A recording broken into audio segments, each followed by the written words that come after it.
దేవుడు మనకి ఇచ్చినటువంటి వాక్యాన్ని చదువుకుందాం. ఆదికాండము 1వ అధ్యాయము 16వ వచనాన్ని చదువుకుందాం.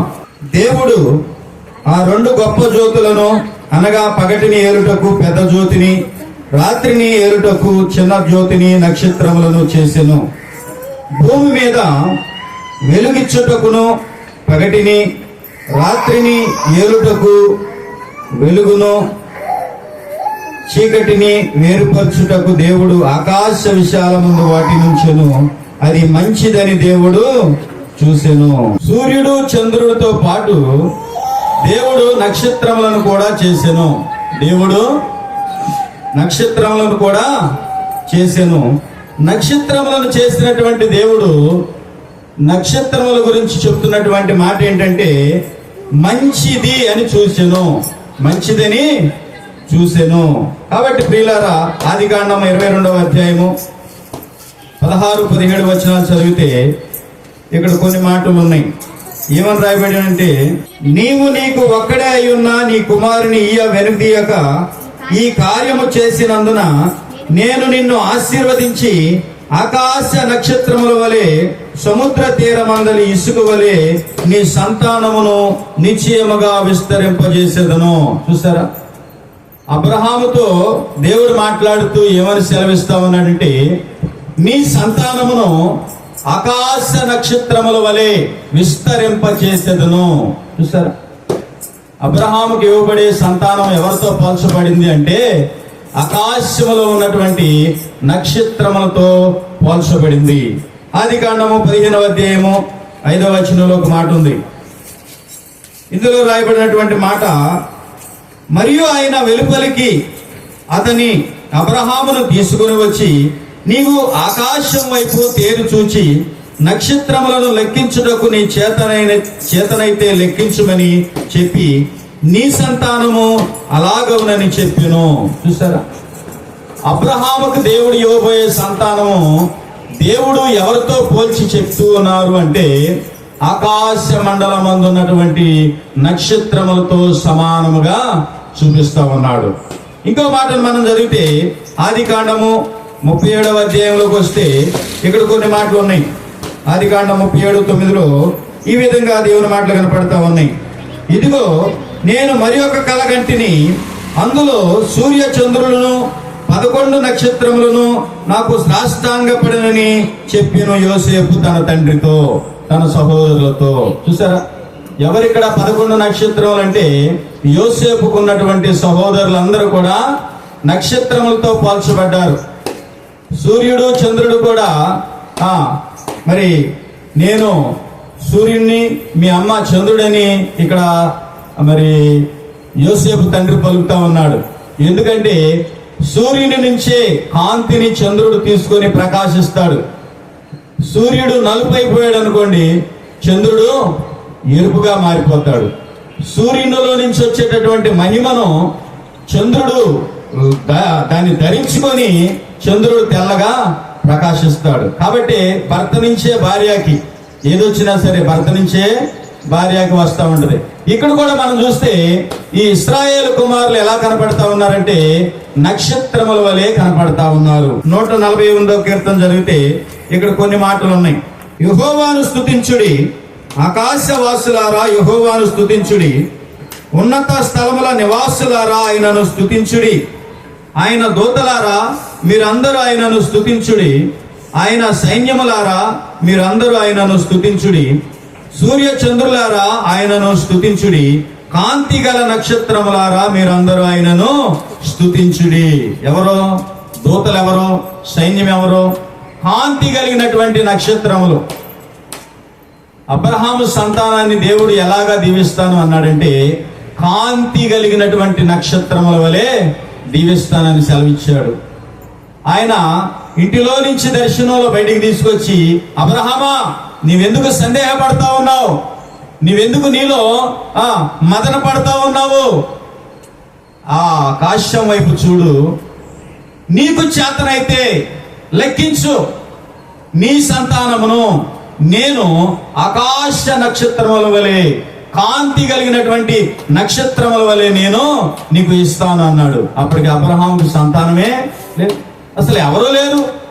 అబ్రహాము జీవితంలో ఎవరు కూడా లేనప్పుడు అబ్రహాములో ఒక మదన పడతా ఉన్నాడు.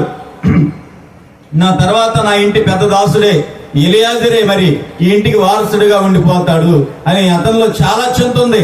అబ్రహాముకి బహుమంది పనివారు ఉన్నారు, బహుమంది పనివారి పిల్లలు ఉన్నారు, బహు సంపద ఉంది, అనేక పశువులు ఉన్నాయి అబ్రహాముకి. ఆయన ఎలా ఉన్నాడంటే వెండి బంగారములు కలిగినటువంటి మహాధనవంతుడిగా ఉన్నాడు. అయితే అబ్రహాముకి ఏం లేదంటే సంతానం లేదు. ఆ సంతానం గురించి అబ్రహాము చాలా చింత కలిగి ఉన్నాడు.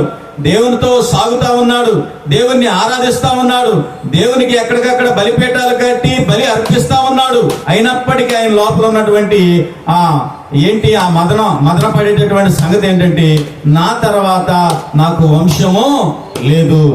కానీ దేవుడు మాట్లాడి వాగ్దానం చేసినటువంటి దేవుడు సెలవిస్తా ఉన్నాడు, అబ్రహామా నీకు చేతనైతే ఆకాశ నక్షత్రములను లెక్కించుము, నీ సంతానము అలాగు అవునని సెలవిచ్చను. ఎలాంటి సంతానం అంటే ఆకాశ నక్షత్రములు లాంటి సంతానం ఇస్తాను అన్నాడు. ఎలా ఉంటారు ఆ నక్షత్రాలంటే కాంతి కలిగినటువంటి నక్షత్రములు. ఎలాంటి నక్షత్రాలంట? కాంతి. అవి ఆరిపోవు, లైట్లన్నా ఆరిపోతాయి, ఆరిపోయే సెక్షన్ నక్షత్రాలకే లేదు.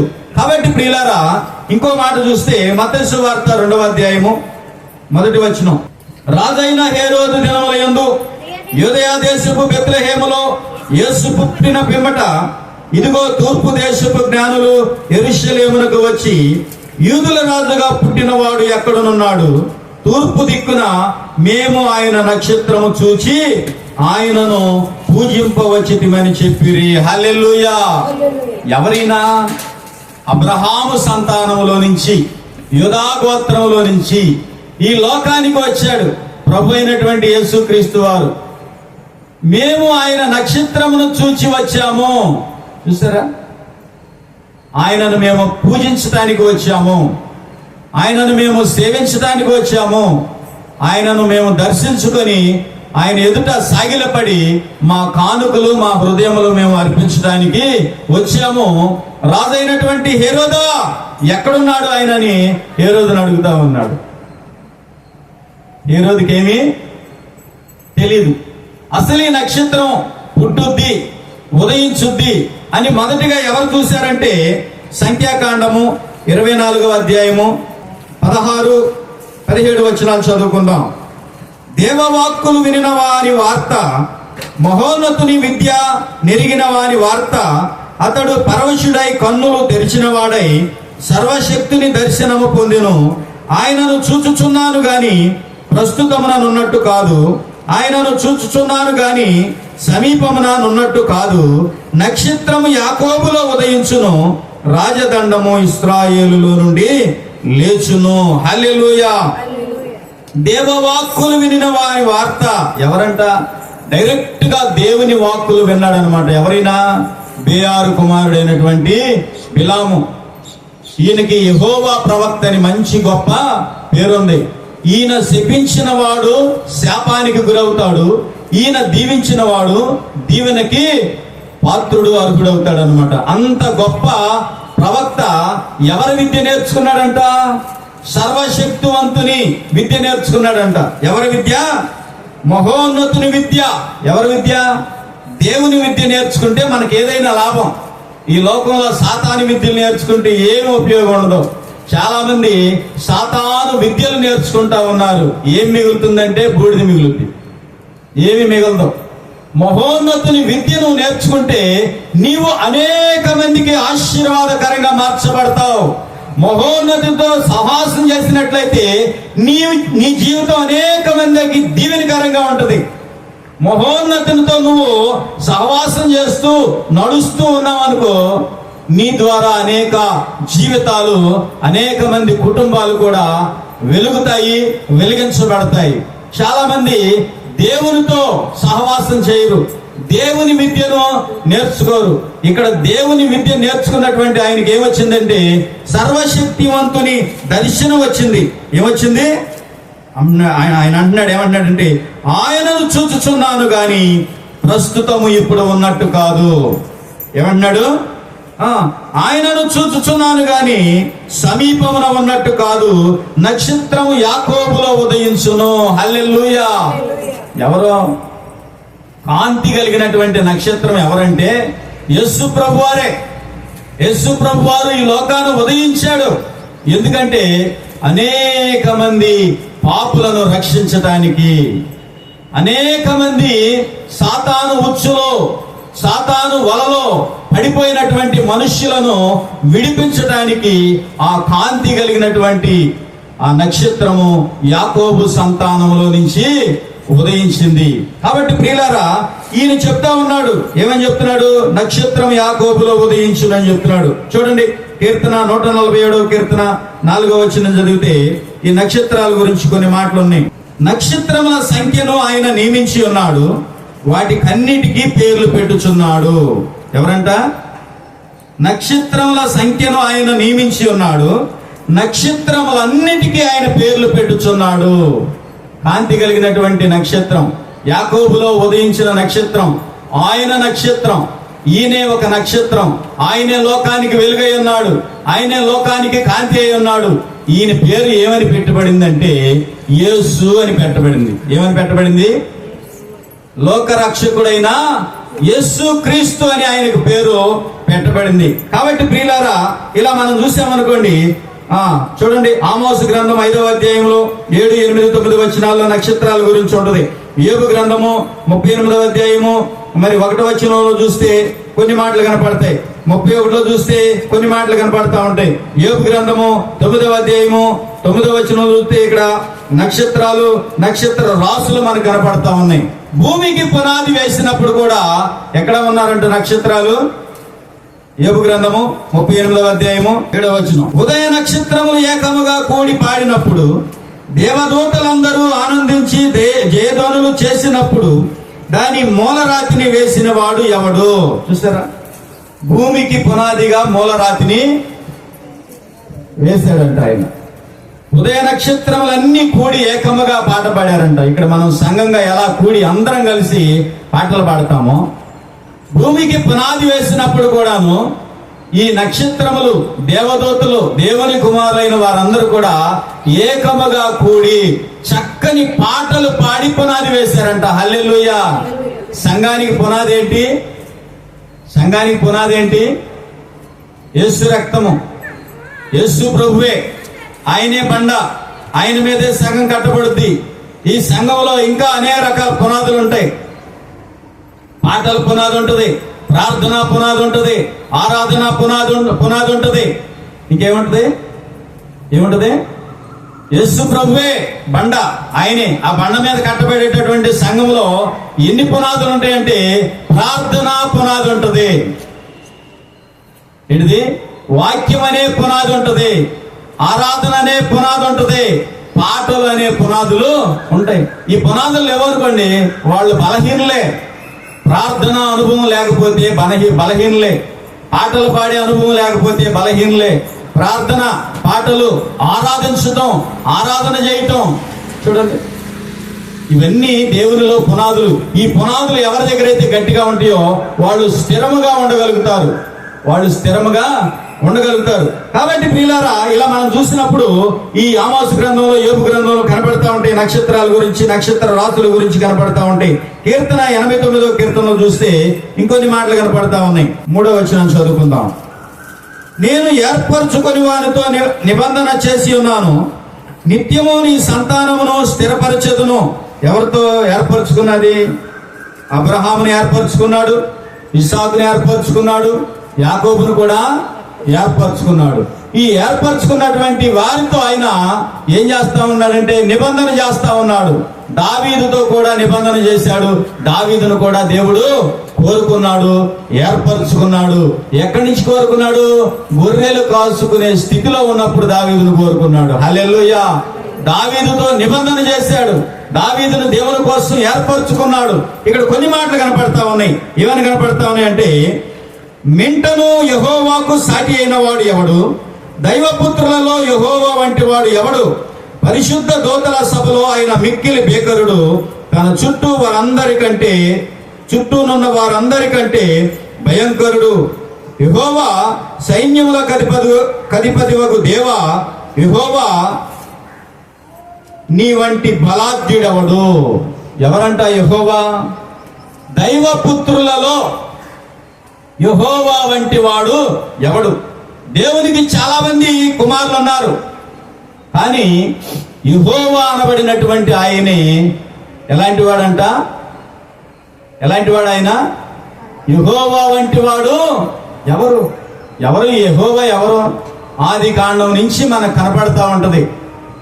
ఏమన్నా తెలుసా? ఆ యెహోవా ఎవరు కాదు, యేసు ప్రభువారే. ఎవరైనా దైవపుత్రులలో ఆయన జ్యేష్ఠుడు, దేవుని కుమారులో ప్రథమమైనటువంటి పుత్రుడు. ఆయన గురించి చాలా రాయబడినాయి. కాబట్టి ప్రియులారా, ఇంకొన్ని మాటలు మనం చదివినప్పుడు ఈ విధంగా కనపడుతుంది. హెబ్రీలకు రాసినటువంటి పత్రిక 11వ అధ్యాయము 12వ వచనాన్ని చదువుకుంటే కొన్ని మాటలు ఉన్నాయి. అందుచేత మృతతుల్యుడైన ఆ యొక్కని నుండి సంఖ్యకు ఆకాశ నక్షత్రముల వలెను, సముద్ర తీరమందలి లెక్కింప సఖ్యము కాని ఇసుక వలెను సంతానము కలిగెను. చూసారా? క్లియర్ గా చెప్తున్నాడు. ఆకాశ నక్షత్రముల వలె, లెక్కింప వీలు లేనంతగా. ఎవరి ద్వారా? అబ్రహాము ద్వారా సంతానము కలిగెను. ఏం కలిగెను? సంతానం కలిగెను. ఎవరితో పాల్చిపెడతా ఉన్నారు ఈ పిల్లలు? అబ్రహాం పిల్లలు అంటే ఆకాశమందు ఉన్నటువంటి నక్షత్రములతో, కాంతి కలిగినటువంటి నక్షత్రములతో పోల్చబడతా ఉన్నారు. దానియేలు గ్రంథము 12వ అధ్యాయము 3వ వచనం చదువుకుందాం. బుద్ధిమంతులైతే ఆకాశ మండలములోని జ్యోతులను పోలిన వారే ప్రకాశించెదరు. నీతి మార్గమును అనుసరించి నడుచుకున్నట్లు ఎవరు అనేకులను త్రిప్పుదురో వారు నక్షత్రముల వలె నిరంతరము ప్రకాశించెదరు. చూస్తారా? బుద్ధిమంతులు ఎవరు వీళ్ళు? ఆకాశ మండలములోని జ్యోతులను పోలిన వారై ప్రకాశించెదరు. నీతి మార్గమును అనుసరించి నడుచుకున్నట్లు ఎవరు అనేకులను త్రిప్పుదురో వారు నక్షత్రముల వలె నిరంతరము ప్రకాశించెదరు. ఎవరు బుద్ధిమంతులు? అసలు బుద్ధిమంతుడు ఎవరు? నీతిమంతుడు ఎవరు? పరిశుద్ధుడు ఎవరు? ఎవరండి? యేసు ప్రభువే బుద్ధిమంతుడు. ఇంకా ఆయన కంటే బుద్ధిమంతుడు ఈ లోకంలో ఎవరు లేరండి. యేసు ప్రభువారే నీతిమంతుడు, యేసు ప్రభువారే పరిశుద్ధుడు, ఆయనే ప్రధాన యాజకుడు, ఆయనే దేవుని కుమారుడు.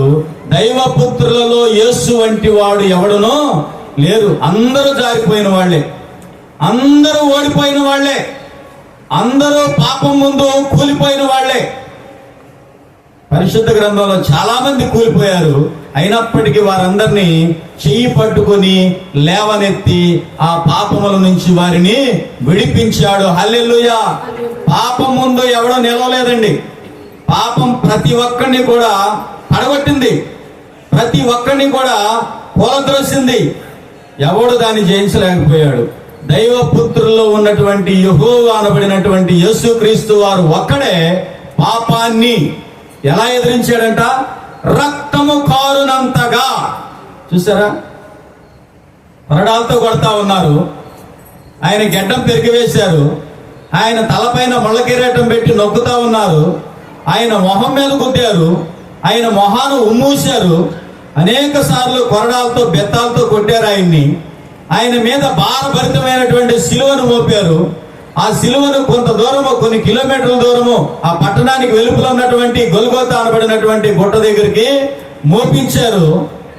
ఆయనను ఆ గుట్ట మీదకు తీసుకెళ్లిన తర్వాత ఆ వివస్త్రుడుగా ఆయనకున్న వస్త్రాలన్నీ తీసివేసి ఏం చేశారు? ఆయన్ని స్వరూపమైనను సొగసైనలు లేకుండా చేసి ఆయన ఏం చేశారంటే ఆ శిలువ మీద పండుకోబెట్టి కాళ్లకు చేతులకు మేకులు తెగొట్టారు. మేకులు తెగొట్టిన తర్వాత ఆ శిలువను లేపి, అర్థమవుతుందా?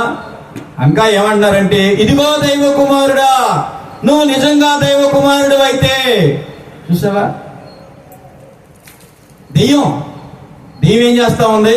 నువ్వు నిజంగా దేవుడు అయితే, నువ్వు నిజంగా దేవుని కుమారుడు అయితే ఇప్పుడు దిగిరా. ఎప్పుడు దిగిరాటం కాదు, హల్లెలూయా, మరణాన్ని నిరర్ధకము చేసి అర్థమవుతుందా? సమాధిని జయించి సమాధిని పెళ్లగించుకొని బయటకు వచ్చాడు. హల్లెలూయా. శిలువ మీద నుంచి దిగి రావడం పెద్ద గొప్ప కాదు, చనిపోయి తిరిగి లేచాడు. హల్లెలూయా. పాపం ముందు ఓడిపోయిన ప్రతి వాడు ఈ లోకంలో చనిపోయాడు. ప్రతి ఒక్కడికి కూడా సమాధి ఉంది. ఆ సమాధులు కొంతమంది ఉన్నాయి, కొంతమంది లేవు. ఏది ఏమైనప్పటికీ ప్రతి వాడు మట్టిలో మట్టి అయిపోయాడు, దుమ్ములో ధూళైపోయాడు. యేసు ప్రభు వారు అలా కాదు, ఆయన తిరిగి లేచాడు మూడవ దినాన. హల్లెలూయా. ఎవరైనా దేవుడు, దేవుని కుమారుడు, ప్రాణము పెట్టుటకు ఆయనకు అధికారం ఉన్నది. తన ప్రాణము తాను తిరిగి తెచ్చుకున్నటకు ఆయనకు అధికారం ఉన్నది. ఆయనే దైవపుత్రుడు యెహోవా.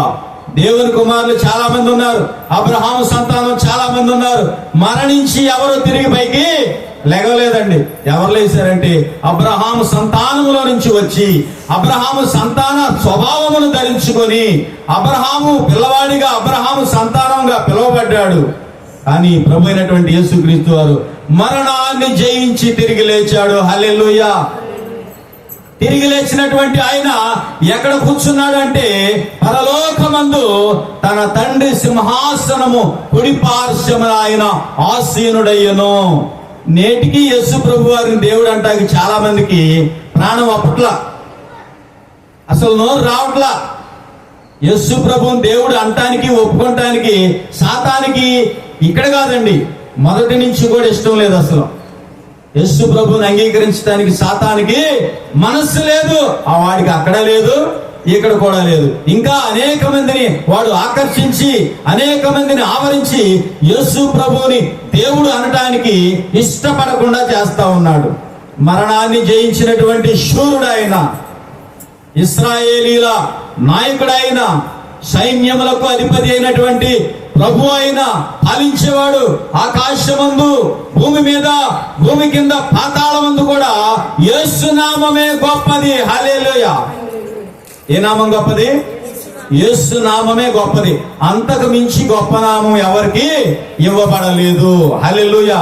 కాబట్టి ఇక్కడ మనం చూస్తే బుద్ధిమంతులు చెడిపోయినటువంటి మార్గంలో నుంచి, పాడైపోయినటువంటి మార్గంలో నుంచి, పాడైపోయినటువంటి జీవితాల నుంచి ఒక మంచి మార్గం వైపు ఎవరైతే మనుష్యులను త్రిప్పుతారో వారు నిరంతరము ప్రకాశించేటటువంటి నక్షత్రములతో పోల్చబడ్డారు. లోకానికి యేసు ప్రభువారు వచ్చినప్పుడు లోకం ఎలా ఉందంటే చీకటిలో ఉంది. చీకటిలోను, మరణ ఛాయల్లోను, పాతాళానికి వారసులుగా, పుత్రులుగా తయారైనటువంటి వారికి యేసు ప్రభువారు సువార్తను ప్రకటించి వారందరినీ కూడా విడిపించాడు. హల్లెలూయా. ఎంతో మందికి రక్షణ భాగ్యం దయచేశాడు ఆయన. ఇవాళ భూమి మీద ఉన్నటువంటి దాదాపు 800 కోట్ల పైన ఉన్నారు జనం. ఇందులో చాలా మంది రక్షణ పొందారు, కొన్ని కోట్ల మంది రక్షణ పొంది ఉన్నారు. హల్లెలూయా. ఆయన ప్రాణం పెట్టిన నాటి నుండి కూడా అనేక మందిని రక్షించుకుంటూ వస్తా ఉన్నాడు. ఎలాంటి వాడు అంటే ఆయన బలవంతుడైన దేవుడు. హల్లెలూయా. ఎవరైనా ఆశ్చర్యకరుడు, ఆలోచనకర్త, నిత్యుడగు తండ్రి, ఎల్లప్పుడూ ఉండే దేవుడు అన్నమాట ఆయన. ఎవరైనంటే సమాధానకర్త. ఆయన భుజముల మీద రాజ్యభారం ఉండెను. పరలోకానికి ఆయనను ఎవరైతే విశ్వసిస్తారో, ఎవరైతే అంగీకరిస్తారో, ఎందరైతే ఆయన నామాన్ని ఒప్పుకొని బాప్తిస్మం పొంది ఒక పరిశుద్ధ జీవితాన్ని సంపాదించుకొని ఆయనను వెంబడిస్తా ఉంటారో వారందరినీ దేవుని వద్దకు తీసుకెళ్లే భారం యేసు ప్రభు భుజాల పైన ఉంది ప్రియులారా. అందుకే అంటున్నాడు, ఎవరైతే అనేకులను చీకటిలో నుండి, మరణఛాయల్లో నుండి, లోకంలో నుండి విడిపించి వెలుగునొద్దకు తీసుకువెళ్తారో వారందరూ కూడా ఎలాంటి వారంట? ఆకాశ మండలంలోని నక్షత్రములను పోలిన వారు ఇందురు. చూడండి, ప్రకటన గ్రంథము 1వ అధ్యాయము 19-20 వచనాలు చదువుకుందాం. కాగా నీవు చూచిన వాటిని, ఉన్న వాటిని, వీటి వెంట కలుగబోవు వాటిని అనగా నా కుడి చేతిలో నీవు చూచిన 7 నక్షత్రములను గూర్చిన మర్మమును, ఆ 7 సువర్ణ దీపస్తంభముల సంగతియు రాయము. ఆ 7 నక్షత్రములు 7 సంఘములకు దూతలు, ఆ 7 దీపస్తంభములు 7 సంఘములు. 15వ వచనం. ఆయన పాదములు కొలిమిలో పుటం వేయబడి మెరియుచున్న అపరంజితో సమానమై ఉండెను. ఆయన కంఠస్వరము విస్తార జల ప్రవాహముల ధ్వని వలె ఉండెను. ఆయన తన కుడి చేత 7 నక్షత్రములు పట్టుకొని ఉండెను. హల్లెలూయా.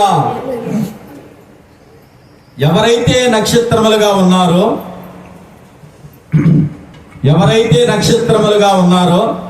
వారందరూ ఎవరి చేతిలో ఉన్నారు? దేవుని చేతిలో ఉన్నారు. హల్లెలూయా. యేసు ప్రభు చేతిలో ఉన్నారు. యేసు ప్రభు చేతిలో ఎవరున్నారంటే నక్షత్రములుగా ఉన్నవారే ఉన్నారు. నక్షత్రములుగా లేని వారు ఆయన చేతిలో లేరు ప్రియులారా. ఈ 7 నక్షత్రాలు 7 సంఘాలకు దూతలు. అంటే ఏంటి? 7 సంఘాలతో ఇక్కడ మాట్లాడాడు. ఏమని మాట్లాడాడు? ఇక్కడ పెర్గమా అని, తుయతైరా అని, సార్దీస్ అని, స్మరణ అని, ఇలా 7 సంఘాలు ఉన్నాయి. ఈ 7 సంఘాలకు ఉన్నటువంటి దూతలు ఎవరు? వాళ్ళు 7 సంఘాలను నడిపించేటటువంటి 7 కాపర్లు. ఈ 7 కాపర్లు ఎవరంటే 7 పాస్టర్లు అనుకోండి మీరు. ఆ కాలంలో ప్రజెంట్ అప్పుడు ఉన్నటువంటి పరిస్థితిని బట్టి ఈ దూతలు ఎవరి చేతిలో ఉన్నారంట? ఈ సేవకులు ఎవరి చేతిలో ఉన్నారు? ఈ పాస్టర్లు, ఈ కాపర్లు ఎవరి చేతిలో ఉన్నారు అంటే యేసు ప్రభు చేతిలో ఉన్నారు. ఏ చేతిలో? కుడి చేతిలో. హల్లెలూయా. అంటే వాళ్ళ స్థితి ఎలా ఉందంటే చాలా హెచ్చు స్థితిలో ఉంది. దేవుడు చాలా జాగ్రత్తగా వారిని భద్రపరిచాడు.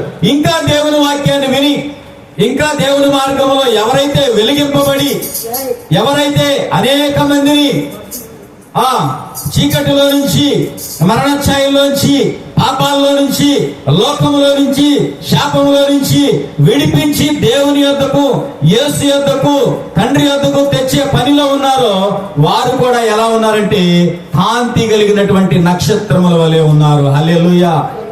నువ్వు కాంతి కలిగినటువంటి నక్షత్రం అయితే నువ్వు ఎవరి చేతిలో ఉంటావు తెలుసా? యేసు ప్రభు వారి కుడి చేతిలో ఉంటావు. ఎక్కడుంటావు నువ్వు? కాబట్టి నీకు భయం అవసరం లేదు, నీకు దిగులు అవసరం లేదు, నీకు చింత అవసరం లేదు, నీకు మర్యాద వేదన ఏం అవసరంలా. నువ్వు ఎవరి చేతిలో ఉన్నావంటే యేసు ప్రభు వారి కుడి చేతిలో నీవు ఉన్నావు. నువ్వు దేవుని కుడి చేతిలో ఉన్నావు. వెలిగించబడిన నీవు, కాంతి కలిగినటువంటి నీవు, వెలుగుచున్నటువంటి నీవు ఎవరి చేతిలో ఉన్నావంటే నీవు దేవుని చేతిలో ఉన్నావు, యేసయ్య చేతిలో ఉన్నావు. నువ్వు దేనికి చింతించాల్సిన అవసరమో లేదు, భయపడాల్సినటువంటి అవసరమో నీకు ఎంత మాత్రమును లేదు ప్రియులారా. కాబట్టి 1 కొరింథీ పత్రిక 15వ అధ్యాయము 15:41. సూర్యుని మహిమ వేరు, చంద్రుని మహిమ వేరు, నక్షత్రముల మహిమ వేరు. మహిమను బట్టి ఒక నక్షత్రమునకు మరి ఒక నక్షత్రమునకు భేదము కలదు. వింటున్నారా? చాలా జాగ్రత్త. నక్షత్రాల్లో కూడా తేడాలు ఉన్నాయి, నక్షత్రాల్లో కూడా భేదాలు ఉన్నాయి, నక్షత్రాల్లో తేడాలు ఉన్నాయి, నక్షత్రాల్లో భేదాలు ఉన్నాయి. ఒక నక్షత్రానికి ఉన్న మహిమ వేరు, ఇంకొక నక్షత్రానికి ఉన్నటువంటి మహిమ వేరు. ఎవరు ఈ నక్షత్రాలంటే దేవుని సేవకులు, దేవుని సువార్త మోసేటటువంటి వారు. సువార్త ప్రకటించు వారి పాదములు పర్వతముల మీద సుందరములై ఉన్నవి. చూడటానికి ఆ కాళ్ళు మీకు నచ్చకపోయినా, మీరు అనుకున్నట్టు, మీరు ఎక్స్పెక్ట్ చేసినట్టు ఆ సువార్త ప్రకటించే వారి పాదాలు లేకపోయినా, మీకు నచ్చకపోయినా, దేవుని వాక్యం ఏమని సెలవిస్తా ఉందంటే సువార్త ప్రకటించే వారి పాదములు, నా సేవకుని పాదములు, నా దాసుల పాదములు, నా పనివారి పాదములు, నా స్నేహితుల పాదములు సుందరములై ఉన్నవి. హల్లెలూయా. అవి నీ ఇంటికి రావటం నీకు ఎంత ఆశీర్వాదకరం. చాలా మంది అవసరం లేదు, మంచిది, వదిలేయటమే. దేవుడు చెప్తున్నాడు, యేసు ప్రభు చెప్తూ ఉన్నాడు, సువార్త ప్రకటించే వారి పాదములు సుందరములు. కాళ్ళకి ఎంత విలువనిచ్చాడండి దేవుడు, సేవకుని కాళ్ళకి ఎంత విలువనిచ్చాడు. కాబట్టి ఈ నక్షత్రాలుగా ఉన్నటువంటి సేవకులకి అందరూ ఒక మహిమను కలిగి లేరు, వేరు వేరు మహిమలతో వీళ్ళు ఉన్నారు. ఎలా ఉన్నారు చూద్దాం. 1 కొరింథీ పత్రిక 12వ అధ్యాయము 4వ వచనం. కృపావరములు నానా విధములుగా ఉన్నవి గాని ఆత్మ ఒక్కడే, మరియు పరిచర్యలు నానా విధములుగా ఉన్నవి గాని ప్రభువు ఒక్కడే.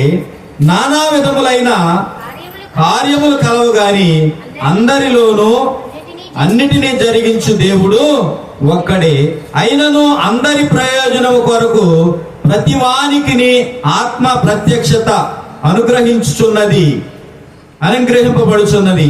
ఎలాగనగా ఒకనికి ఆత్మ మూలమున బుద్ధివాక్యమును, మరి ఒకరికి ఆత్మను అనుసరించిన జ్ఞానవాక్యమును, మరి ఒకరికి ఆత్మ వలననే విశ్వాసమును, మరి ఒకరికి ఆ ఆత్మ వలననే స్వస్థపరచు వరమును, మరి ఒకరికి అద్భుత కార్యములను చేయి శక్తియు, మరి ఒకరికి ప్రవచన వరమును, మరి ఒకరికి ఆత్మల వివేచనయు, మరి ఒకరికి నానావిధ భాషలను, మరి ఒకరికి భాషల అర్థము చెప్పు శక్తియు అనుగ్రహింపబడి ఉన్నవి. హల్లెలూయా. చూసారా? అంటే సేవకులు అందరూ కూడా ఒకలాగా లేరు. ఈ పాస్టర్ గారు ఉన్నట్టు ఆ పాస్టర్ గారు ఉండరు, ఆ పాస్టర్ గారు ఉన్నట్టు ఇంకో పాస్టర్ గారు ఉండరు. ఎవరికి ఇచ్చినటువంటి తలాంతులను బట్టి, ఎవరికి ఇచ్చినటువంటి అధికారాన్ని బట్టి, ఎవరికి ఇచ్చినటువంటి మహిమను బట్టి ఆ సేవకులు ఉంటారు. కాబట్టి మా అయ్యగారు లాగా ఆయగారు లేదు, ఆయగారు లాగా మా అయ్యగారు లేదు, అదంతా అనవసరం. మీరు తప్పుగా అర్థం చేసుకోవద్దు. వీళ్ళు నక్షత్రాలు, యేసు ప్రభు కుడి చేతిలో ఉన్నటువంటి నక్షత్రాలు ఈ సేవకులు. అయితే వీళ్ళకి ఆయనే అనేక రకాలుగా వరాలను పంచి ఇచ్చి ఒక్కొక్క సేవకుడిని ఒక్కొక్కలాగా వాడుకుంటా ఉన్నాడు. అయితే ప్రియులారా, ఎఫెసీ పత్రిక 4వ అధ్యాయము 13వ వచనం చదువుకుంటే ఇక్కడ కొన్ని మాటలు కనపడతా ఉన్నాయి. పరిశుద్ధులు సంపూర్ణులగునట్లు క్రీస్తు శరీరము క్షేమాభివృద్ధి చెందుటకు పరిచర్య ధర్మము జరుగుటకును ఆయన కొందరిని అపోస్తలులుగాను, కొందరిని ప్రవక్తలుగాను, కొందరిని సువార్తికులుగాను, కొందరిని కాపరులుగాను, కొందరిని ఉపదేశకులుగాను నియమించెను. చూసారా? సేవకుల్లోనే చాలా రకాలైనటువంటి సెక్షన్లు పెట్టాడు యేసుక్రీస్తు వారు. ఏమని చెప్తున్నాడు ఆయన? కొందరిని అపోస్తలులుగాను, కొందరిని ప్రవక్తలుగాను, కొందరిని సువార్తికులుగాను, కొందరిని కాపరులుగాను, కొందరిని ఉపదేశకులుగాను నియమించెను. కాబట్టి మీరు అనుకున్నట్లు అందరు సేవకులు ఒకలాగా ఉండరండి, ఉండటానికి వీలు లేదు. కాబట్టి ఇక్కడ దేవుడు పంచి ఇచ్చినటువంటి ఆత్మ ఒకటే, ప్రభు ఒక్కడే, బాప్తిస్మం ఒక్కటే, అందరికీ తండ్రి అయినటువంటి దేవుడు కూడా ఒక్కడే. కానీ దేవుని సేవకులకు ఆయన పంచి ఇచ్చినటువంటి వరాలు నానా విధాలుగా ఉన్నాయి. కాబట్టి నక్షత్రాలకి, ఆ సంఘాలకి, ఆ సేవకులకి ఇచ్చినటువంటి మరి తలాంతులను బట్టి వారి పరిచర్యలకు కూడా పేర్లు కూడా వేరుగా ఉన్నాయి. ఎలా ఉన్నాయి? ఒక్కొక్క కాపరికి ఒక్కొక్క పేరు ఉంటుంది, ఒక్కొక్క సంఘానికి ఒక్కొక్క పేరు ఉంటుంది. అది దేవుడు చేసేది, మనం అనుకునేది కాదు. అందరూ ఒకే పేరు పెట్టాలంటే అది అవదు. ఎందుకంటే దేవుడే వారికి ఇచ్చిన తలాంతును బట్టి, దేవుడు వారికి ఇచ్చినటువంటి పేరును బట్టి వారు చేసే పరిచర్యకి వాళ్ళు పేర్లు పెట్టుకుంటారు. అయితే యెషయా గ్రంథంలో కొన్ని మాటలు కనపడతా ఉన్నాయి. 14వ అధ్యాయము 12వ వచనంలో కొన్ని మాటలు కనపడతా ఉన్నాయి. తేజో నక్షత్రమా, వేకువ చుక్క, నీవెట్లు ఆకాశము నుండి పడితివి, జనములను పడగొట్టిన నీవు నేల మట్టము వరకు ఎట్లు నరకబడితివి. నేను ఆకాశమునకు ఎక్కిపోయేదును, దేవుని నక్షత్రములకు పైగా నా సింహాసనమును హెచ్చుతును, ఉత్తర దిక్కునున్న సభాపర్వతం మీద కూర్చుందును, మేఘమండలముల మీదకి ఎక్కుదును, మహోన్నతులతో నన్ను నేను సమానునిగా చేసుకుందును అని నీవు నీ మనస్సులో అనుకొంటివి కదా. నీవు పాతాళమునకు, నరకములో ఒక మూలకు త్రోయబడితివి. హల్లెలూయా. సాతాను యొక్క ఉద్దేశం ఏంటి? దేవుని నక్షత్రాలకు పైగా తాను ఉండాలనుకున్నాడంట. ఏమనుకున్నాడు? ఎవరి పైగా? దేవుని సేవకులకు పైగా వాడు సింహాసనం వేసుకొని కూర్చుందాం అనుకున్నాడంట. ఎవరికి పైగా? దేవుని చేతిలో ఉన్నటువంటి నక్షత్రాలకు పైగా వాడు సింహాసనం వేసుకొని కూర్చుందాం అనుకున్నాడంట. ఇంకా ఏమనుకున్నాడు? యేసు ప్రభు వారితో తనను తాను సమానం చేసుకోవాలనుకున్నాడంట. ఏమనుకున్నాడు వాడు? చూసారు వాడి టార్గెట్ ఎంత పెద్దదో? సాతాను టార్గెట్ ఎంత పెద్దదో తెలుసా? దాదాపు ఆదాము గర్భవాస పుట్టిన దగ్గర నుంచి కయ్యోను దగ్గర నుంచి మొదలు పెట్టుకుంటే వాడు చాలా మందిని దేవునికి దూరస్తులుగా చేసి దేవునికి దూరంగా వాళ్ళని తీసుకొచ్చి వాడు చెడ్డ అలవాట్లను కల్పించి అనేక మందిని నిర్దాక్షిణ్యంగా చంపి వాళ్ళందరినీ ఎక్కడికి తీసుకెళ్తా ఉన్నాడంటే వాడు ఎక్కడైతే ఏ నరకంలో కాలిపోతాడో ఆ నరకానికి అగ్నిగుండానికి వీళ్ళని సిద్ధం చేస్తా ఉన్నాడు. ఏమని చెప్తున్నాడు ఇక్కడ? తేజో నక్షత్రమా వేకువ చుక్క అన్నాడు. నిజంగా వీడు కూడా ఎలా ఉన్నాడంటే పైన వీడు కూడా తేజో నక్షత్రముగా ఉన్నాడు. ఎలా ఉన్నాడు? అపవాది ఎలా ఉన్నాడు? లూసిఫర్ ఎలా ఉన్నాడు? వాడు కూడా కాంతి కలిగినటువంటి నక్షత్రముగానే ఉన్నాడు, ప్రకాశించేటటువంటి నక్షత్రముగానే ఉన్నాడు. అయితే వేకువ చుక్క అన్నాడు. ఏమన్నాడు? ఇదేంటి? నక్షత్రం కేటగిరీ వేరు, చుక్క కేటగిరీ వేరు. నక్షత్రము దేవుడు ఎక్కడ నియమిస్తాడో నియమించినటువంటి కక్షలోనే ఉంటది. సూర్యుడైనా నక్షత్రమే, చంద్రుడైనా నక్షత్రమే. మనకు కనపడే గ్రహాలన్నీ కూడా నక్షత్రాలే. కాబట్టి ఈ కక్షను వదిలి నిలబెట్టినటువంటి కక్షను విడిచి తిరిగే వాటిని ఏమంటారంటే చుక్కలు అంటారు. ఏమంటారు? చుక్కలు అంటారు. మార్గము తప్పి తిరిగే చుక్కలు అంటారు. అయితే వీడేమనుకున్నాడు? మహోన్నతునితో నన్ను సమానునిగా చేసుకుందునని మనస్సులో అనుకున్నాడంట. ఏమనుకున్నాడు? మనమైతే బయటకే మాట్లాడేసేస్తున్నాం అన్ని. ఏ మాత్రం యేసు ప్రభు అంటే భయం లేకుండా మాట్లాడేసేస్తున్నాం అన్ని.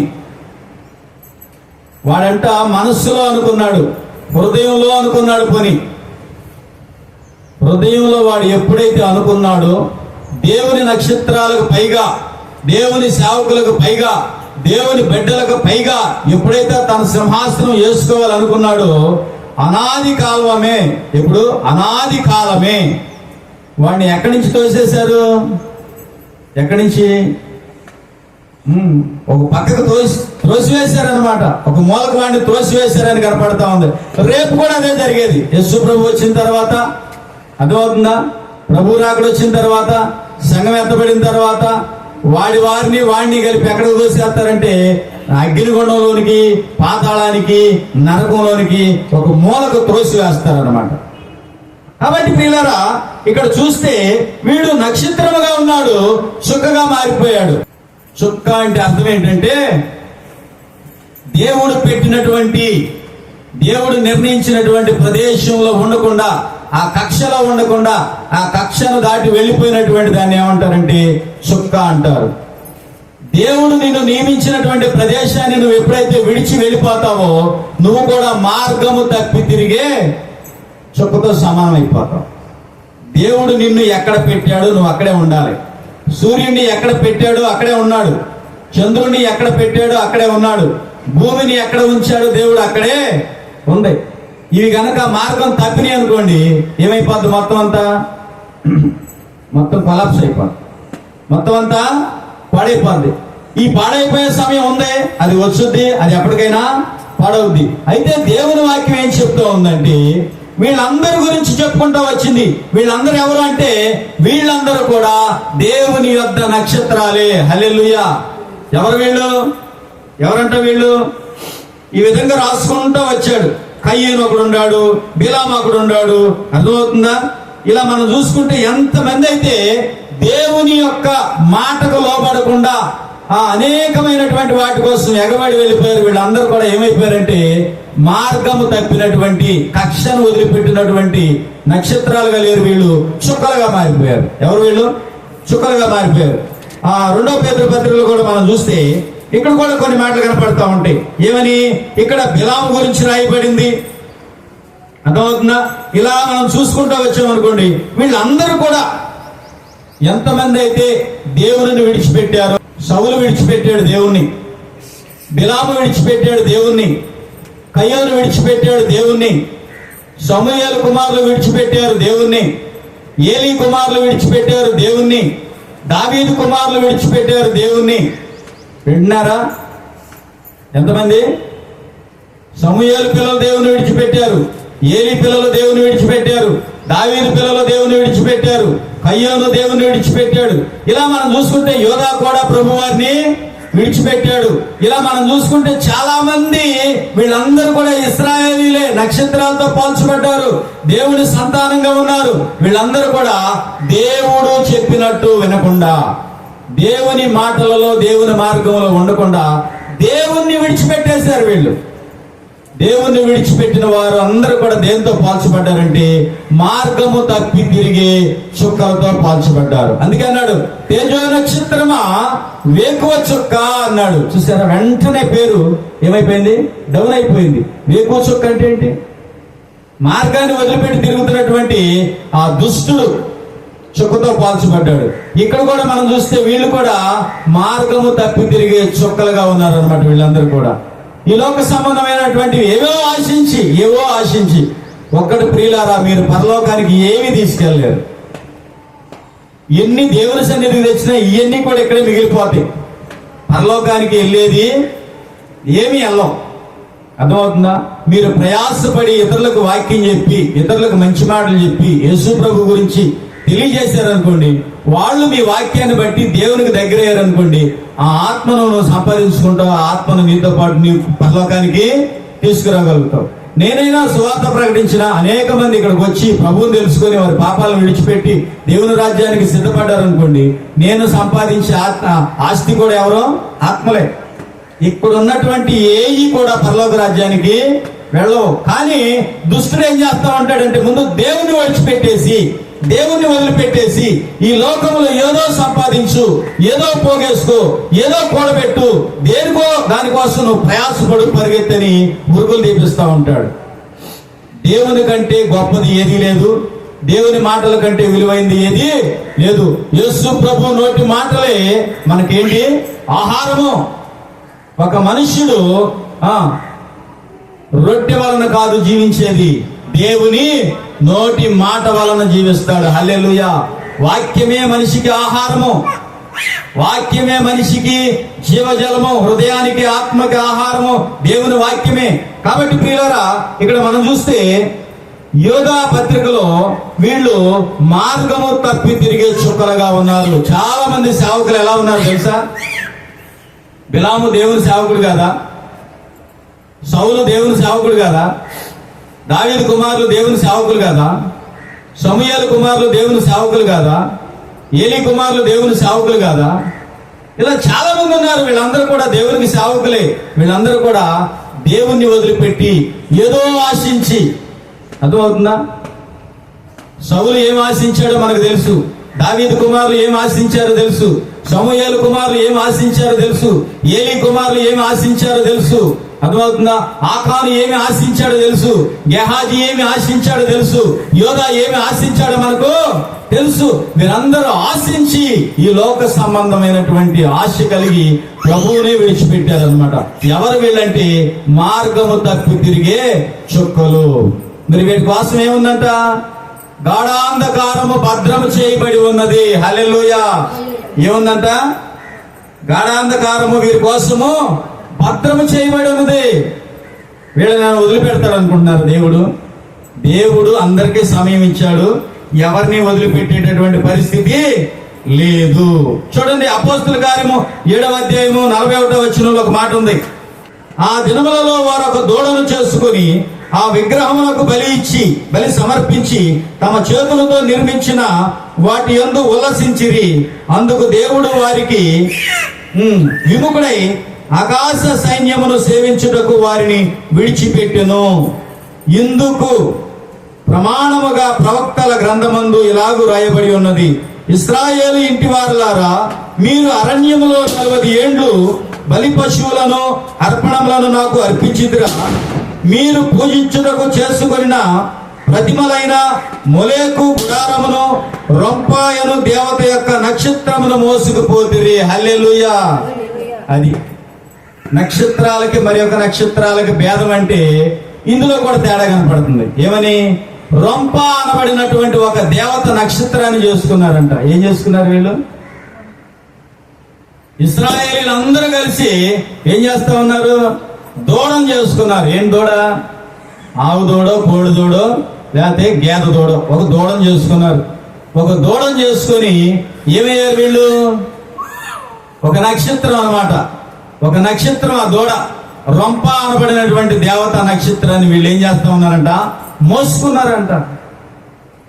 చాలా మంది దేవునికి విరుద్ధమైనటువంటి ఆరాధనలు చేసుకుంటా మార్గము తప్పి తిరుగుతా ఉన్నారు. ఎలా ఉన్నారు?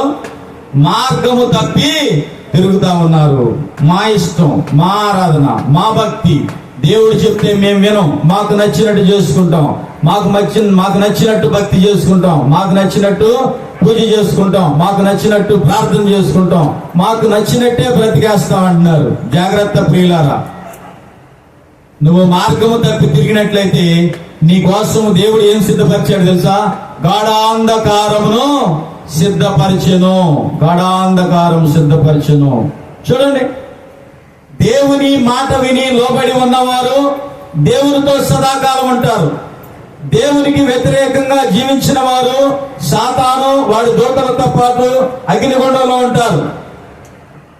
దేవుని మాట వినకుండా తమ ఇష్టానుసారంగా భక్తి చేసిన వారు ఎలా ఉంటారంటే వారి కోసము గాఢాంధకారము భద్రము చేయబడి ఉన్నది. ఎవరో వాళ్ళు దేవునికి స్నేహితులు, యేసు ప్రభువుకి స్నేహితులు. వారిని నమ్మి ఆయన సేవ అప్పగించాడు. వారంట రేపు చాలా ప్రభు దగ్గర ఉత్తమమైనటువంటి అవార్డు పొందుకుందామని ఉంటారంట. ఎలా ఉంటారు? యేసు ప్రభు దగ్గర ఉత్తమమైనటువంటి అవార్డు పొందుకుందామని చూస్తారు. చూడండి, మత్తయి సువార్త 22వ అధ్యాయము 11వ వచనం చదువుకుంటే కొన్ని మాటలు కనపడతా ఉన్నాయి. రాజు కూర్చున్న వారిని చూడ లోపలికి వచ్చి అక్కడ పెండ్లి వస్త్రములు ధరించుకొని ఒకరిని చూచి, స్నేహితుడా, ఎవరు స్నేహితుడని ఎవరు పిలుస్తున్నాడు? మీరు నా స్నేహితులని శిష్యులతో చెప్పాడు. యేసు ప్రభు వారు స్నేహితులని ఎవరితో చెప్పారు? శిష్యులని నా స్నేహితులని పిలిచాడు. ఇప్పుడు ఇక్కడ స్నేహితుడు ఎవరు అంటే యేసు ప్రభు నియమించినటువంటి నక్షత్రమే, యేసు ప్రభు నియమించినటువంటి సేవకుడే, యేసు ప్రభు కోరుకున్నటువంటి దేవుని సువార్త పనిచేసేవాడే.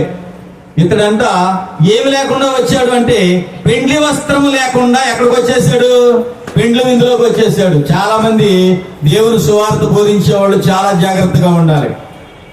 పెండ్లి వస్త్రం లేకోకుండా వచ్చేస్తారు. అక్కడికి వచ్చేస్తే ప్రభు ఏమైనా ఊరుకుంటాడా?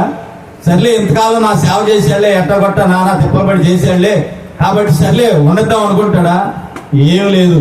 పెండ్లి వస్త్రం లేకపోతే ఏం జరుగుతుందంటే, చూడండి, పెండ్లి వస్త్రం లేక ఇక్కడికి ఎలాగో వచ్చితువని అడగగా వాడు మౌని అయి ఉండేను. అంటే ఏంటి? చాలా మంది బుద్ధిమంతులాగా ఉంటారు. మౌనంగా అంటే ఏంటి?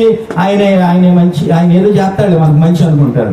చాలా మౌనాన్ని పాటిస్తూ ఉంటారు. అసలు ఎంత సౌమ్యుడో, అసలు ఎంత దీర్ఘశాంతమైన దగ్గర ఉందో, మహావివేకి అనుకుంటారని యాక్షన్ చేస్తూ ఉంటారు అనమాట.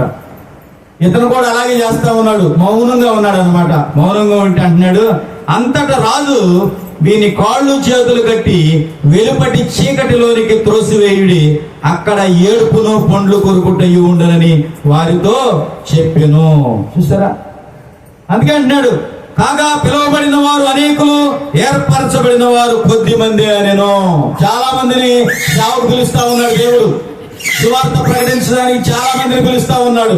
అయితే కొంతమంది అయితే తమ ఇష్టానుసారంగా సేవ చేసుకుంటూ మార్గము తప్పి బిలాము ఎగబడినట్లు, కయ్యోను పోయినట్లు, ఏలి కుమారులు పోయినట్లు, సమూయేలు కుమారులు పోయినట్టు అనేక రకాలుగా పోతా ఉన్నారు. పౌలు గారి దగ్గర కూడా కొంతమంది వెళ్ళిపోయారు, పేర్లు రాయబడి ఉన్నాయి. ఇలా వెళ్ళిపోయిన వాళ్ళందరికీ దేవుని రాజ్యంలో ఏం లేదు, సమృద్ధి ప్రవేశము లేదు. ప్రియులారా, వీళ్ళందరూ ఎవరంటే మార్గము తప్పి తిరిగేటటువంటి చుక్కలుగా మారిపోయారు. ఏంటంటే ఈ లోకంలో ఉన్నటువంటి వాటిని ఆశించారు. ప్రభువుని ఆశించకుండా, ప్రభు రాజ్యాన్ని ఆశించకుండా, ప్రభు మాటలు ఆశించకుండా, ప్రభు రక్షణ ఆశించకుండా, దేవుడు ఇచ్చేటటువంటి నూతన రాజ్యాన్ని ఆశించకుండా భవంతులను, భవనాలను, భూములను, తోటలను, ఇండ్లను ఆశించి దేవుడిచ్చే శ్రేష్టమైనటువంటి రాజ్యాన్ని పోగొట్టుకుంటా ఉన్నారు. కాబట్టి ఎవరిని వదిలిపెట్టే ప్రసక్తి లేదు. దేవుడు విశ్వాసులైనా వదిలిపెట్టే ప్రసక్తి లేదు, సేవకులైనా వదిలిపెట్టే ప్రసక్తి లేదు. అందుకే ఎంతో జాగ్రత్త గలవారమై ఉండాలి మనము. ఎందుకంటే దుష్టుడు ఎప్పుడు ఎవరిని ఎక్కడ మృంగుదునా, పాడు చేద్దామా అని తిరుగుతా ఉన్నాడు. ఎలా ఉన్నాడు? ఎవరిని మింగుదామా? ఎవరిని మింగుతాడు వాడు? వాడు గర్జించు సింహము వలె వచ్చున్నాడు. ఎవరిని మింగుతాడంటే బలహీనులుగా ఉన్న వారి మీద వాడు దాడి చేస్తాడు. ఎవరు? ఆ దేవుని సన్నిధికి వెళ్ళటంలో నువ్వు బలహీనురాలుగా ఉన్నావా? బలహీనుడిగా ఉన్నావా? ప్రార్థించడంలో నువ్వు బలహీనుడిగా ఉన్నావా? దేవునికి పరిచయం చేయటంలో నువ్వు బలహీనుడిగా ఉన్నావా? నువ్వు ఈ బలహీనుడిగా ఉంటే చాలు, వాడు వచ్చి నిన్ను మింగుతాడు. అర్థమవుతుందా? ధనం కోసం యోధా బలహీనుడిగా ఉన్నాడు, యోధాని మింగేశాడు. అర్థమవుతుందా? బంగారం కోసం, వస్త్రాల కోసం గెహాజీ బలహీనుడిగా ఉన్నాడు, ఆ గెహాజీని మింగేశాడు. కయ్యోను కూడా దేవుడు చెప్పినట్టు చేయకుండా ఉన్నాడు, కయ్యోను కూడా సాతాను మింగేశాడు. ఏలీ కుమారులు ఎలా ఉన్నారంటే వారు కూడా తిండిపోతులుగాను వ్యభిచారులుగా ఉన్నారు, వారిని కూడా మింగేశాడు. సమూయేలు కుమారులు కూడా ధనం కోసం న్యాయాన్ని తిప్పివేసేవారుగా ఉన్నారు, వారిని కూడా దుష్టుడు మింగేశాడు. ఈ లోకంలో ఉన్నదంతా శరీరాశ, నేత్రాశ, జీవపు డంబము. శరీరానికి కావలసినటువంటి ఆశ, నేత్రాలకు కావలసినటువంటి ఆశ, ఇక డంబం. గొప్పలు చెప్పుకుంటాం, గొప్పలు చెప్పుకుంటాం, గొప్పలు చెప్పుకుంటాం. వీటి వల్ల ఉపయోగం ఏమీ లేదండి. దేవుని రాజ్యము, యేసు ప్రభు రాజ్యము మాటలతో కాదు, శక్తితోనే, కష్టపడి ప్రార్థన చేస్తేనే, కష్టపడి దేవుని సన్నిధికి వస్తేనే, కష్టపడి దేవుని సన్నిధిలో పరిచయం చేస్తేనే, కష్టపడి ఆ రాజ్యం కోసం నువ్వు రెడీ అయితేనే. ఊరకనే ఏది రాదు, ఊరకనే ఏది ఎవరో అడుక్కుంటానికి కూడా కష్టపడాలి, ఇంటింటికి తిరగాలి. ఒకళ్ళు మంచిగా మాట్లాడతారు, ఒక్కొక్కరు కాళ్ళు చేతులు బాగానే ఉన్నాయి అయ్యా, ఏంది ఇది? ఎన్నో బాధలు, ఎన్నో నిందలు, దానికి కూడా ఊరకనేవి రావు. అందుకే ప్రియులారా, మనం ఎవరమంటే దేవుని చేతిలో నక్షత్రములము. హల్లెలూయా!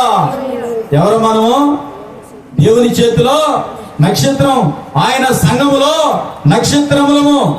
మన స్థితి ఏంటంటే దేవుని కుడి చేతిలో ఉన్న మనం. చాలా జాగ్రత్త. మన స్థితి ఏంటో తెలుసా? ఈ లోకానికి, ఈ లోక ప్రజలకి మన పరిస్థితికి చాలా దూరం ఉంది. ఎంత ఉంది? ఎక్కడున్నాడు దేవుడు? ఆకాశమందు కూర్చొని ఉన్నాడు. ఆయన పాదం ఎక్కడుంది? మనం నివసించే భూమి మీద ఉంది. ఆయన చేతిలో మనం ఎక్కడున్నాం? ఆకాశ విశాలమున ఉన్నాం మనం. అంటే మన స్థితి ఎంతో తెలుసుకోండి. దేవుడి మాటలు మన హృదయాల్లో స్థిరపరచును గాక. ఆమేన్. తల వంచి ప్రార్థన చేసుకుందాం. సర్వశక్తిమంతుడా యేసయ్య, ఈ పగటి దినమందు శ్రేష్టమైన మాటలు మాకు మీరు వినిపించారు. స్తోత్రాలు. దేవుడు మమ్మలను ఎత్తైన స్థితిలో ఉంచాడు, దేవుడు మమ్మలను ఉన్నత స్థితిలో ఉంచాడు. మేము యేసు ప్రభు వారి చేతిలో నక్షత్రముల వలె ఉన్నాము. మేము బుద్ధిమంతులుగా ఉన్నాము, మేము ప్రకాశించే వారిగా ఉన్నాము. మేము అనేక మందిని నీ వద్దకు తీసుకురావడానికి దారి చూపించేటటువంటి నక్షత్రాలుగా ఉన్నాము అనే గొప్ప జ్ఞానాన్ని బిడ్డలకు అనుగ్రహించు తండ్రి. అయ్యా, విన్న మాటలు దుష్టుడు దొంగిలించకుండా ముద్ర వేసి బంధించమని యేసయ్య శ్రేష్టమైన నామమును బట్టి ప్రార్థన అడిగి ఉన్నాము తండ్రి. ఆమేన్. మన తండ్రి అయిన మహాదేవుని ప్రేమ, మన రక్షకుడైన యేసుక్రీస్తు వారి కృప, మన స్నేహితుడు సత్య స్వరూపుడైన పరిశుద్ధాత్మ దేవుని యొక్క నిత్య సన్నిధి సహవాసము, ఆయన కృప ఇప్పుడు ఎల్లప్పుడు సదాకాలము మనకందరికీ తోడై ఉండును గాక. యేసు రక్తమే జయము, క్రీస్తు రక్తమే జయము, యేసు క్రీస్తు నామమునకు విజయము యుగ యుగములు కలుగును గాక. God bless you. అందరికి వందనాలు. యేసయ్య కృప మీ అందరికీ తోడై ఉండును గాక.